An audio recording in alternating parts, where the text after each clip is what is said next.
শুভ সন্ধ্যা। Share বাজারের মূল খবর ডেইলি মার্কেট আপডেটে আপনাদের স্বাগতম। ডিএসইএক্স আজ 41.14 পয়েন্ট বা 0.72% বৃদ্ধি পেয়ে 5,735 পয়েন্টে পৌঁছেছে। বাজারের লেনদেন ছিল 595 কোটি টাকা, যা আগের দিনের তুলনায় 7.43% বেশি। টেলিকমিউনিকেশন সেক্টর থেকে Grameenphone Limited, Bangladesh submarine cables এবং Robi Axiata PLC. Food and allied sector থেকে British American Tobacco, Beach Hatchery এবং অলিম্পিক ইন্ডাস্ট্রিজ।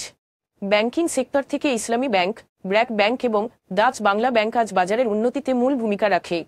খাতভিত্তিক লাভের ক্ষেত্রে টেলিযোগাযোগ খাত আজ সর্বোচ্চ 4.66% লাভ করেছে, যেখানে ফুড অ্যান্ড অ্যালাইড খাত দ্বিতীয় সর্বোচ্চ 2.17% লাভ করেছে। অন্যদিকে এনবিএফআই খাত আজ সর্বোচ্চ 0.52% লোকসান হয়েছে।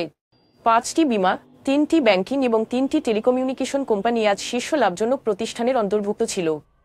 SK trims and industries, Sonali life insurance company এবং ইসলামী কমার্শিয়াল ইন্স্যুরেন্স কোম্পানি লিমিটেড আজ সর্বোচ্চ লাভ করেছে। হামি ইন্ডাস্ট্রিজ, ওরিয়ন ইনফিউশন এবং ওরিয়ন ফার্মা আজ সর্বোচ্চ মূল্য হারায়। এসকে ট্রিমস জানিয়েছে যে এই মাসের 18 তারিখে অর্থাৎ গতকাল মাননীয় হাইকোর্ট বিভাগ কোম্পানি ব্যাংক হিসাব জব্দ করার বিষয়ে পূর্বে মেট্রোপলিটন দায়রা জজ আদালতে দেওয়া আদেশ বাতিল করে একটি স্থগিতাদেশ জারি করেছে। মাননীয় হাইকোর্ট বিভাগের স্থগিতাদেশ অনুযায়ী এখন থেকে কোম্পানি ব্যাংকিং কার্যক্রম চালু রাখতে কোনো বাধা নেই। অন্যদিকে ওরিয়ন ইনফিউশন এবং ওরিয়ন ফার্মার আগামী 30 দিনের জন্য জব্দকৃত ব্যাংক হিসাবে সব লেনদেন ও লকার সুবিধা বন্ধ থাকবে বলে নির্দেশনা জারি করেছে Bangladesh financial intelligence unit. Money laundering প্রতিরোধ বিধিমালা সংশ্লিষ্ট ধারা অনুযায়ী বিএফআইইউ এ সিদ্ধান্ত জানিয়েছে।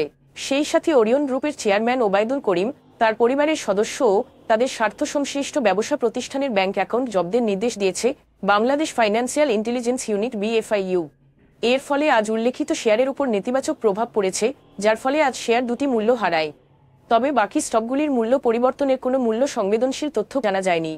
New line ক্লথিংস, dominate steel building systems এবং উত্তরা ফাইন্যান্স অ্যান্ড ইনভেস্টমেন্টসের লেনদেন গত 3 মাসের গড় লেনদেনের তুলনায় আজ উল্লেখযোগ্যভাবে বৃদ্ধি পেয়েছে। উপরে উল্লিখিত শেয়ারগুলোর লেনদেন বৃদ্ধির স্বাভাবিক কোন কারণ জানা যায়নি। আজকের শীর্ষ দুটি সংবাদ। কেন্দ্রীয় ব্যাংকের তথ্য অনুযায়ী বাংলাদেশের বৈদেশিক ঋণ জুনের মধ্যে 103 বিলিয়ন মার্কিন ডলারে পৌঁছেছে।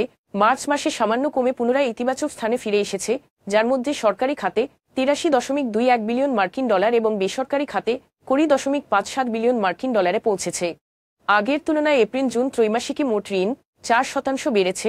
সরকারি খাতে ঋণ 5.32% বৃদ্ধি পেয়েছে, যেখানে বেসরকারি খাতের ঋণ মাত্র 1.37% বৃদ্ধি পেয়েছে। খাত বিশেষজ্ঞরা বলছেন যে বৈশ্বিক সুদের হার বৃদ্ধি এবং মার্কিন ডলার শক্তিশালী হওয়ার কারণে বেসরকারি খাতে ঋণ গ্রহণের চাহিদা কমেছে, যা 3 বছর আগে 1 থেকে 2% থেকে বেড়ে এখন 8 থেকে 9% হয়েছে। যদিও ঋণের হার আইএমএফ প্রস্তাবিত সীমার মধ্যে রয়েছে, কিন্তু ক্রমবর্ধমান অর্থনৈতিক চ্যালেঞ্জের মধ্যে এটি একটি চলমান উদ্বেগ হয়ে দাঁড়িয়েছে। বিশ্বব্যাপী সার সরবরাহকারীরা বাংলাদেশের শিপমেন্ট বন্ধ করে দিয়েছে। 80 মিলিয়ন মার্কিন ডলারের অপরিশোধিত আমদানি বিলের কারণে নির্ধারিত সরবরাহকৃত শিপমেন্ট বাতিল করে দিয়েছে। চীন, সৌদি আরব, কানাডা এবং মরক্কোর মতো দেশগুলির সরবরাহকারীদের কাছে বকেয়া এই ঋণের মধ্যে অপরিশোধিত শিপিং খরচও অন্তর্ভুক্ত। গত 3 মাসে প্রায় 6 লাখ টন সার আমদানি করা হয়নি, যা আগামী সরবরাহ নিয়ে উদ্বেগ বাড়াচ্ছে।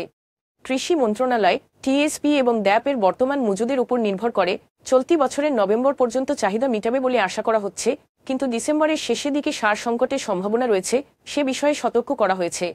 যদি জরুরি আমদানির ব্যবস্থা না করা হয়, তাহলে এই ঘাটতি কৃষি উৎপাদনকে ব্যাহত করতে পারে, সেই সাথে দেশব্যাপী অস্থিরতার সৃষ্টি হতে পারে। আজ এ পর্যন্তই। আগামীকাল আবার আসবো শেয়ার বাজারের নানা আপডেট নিয়ে। ধন্যবাদ।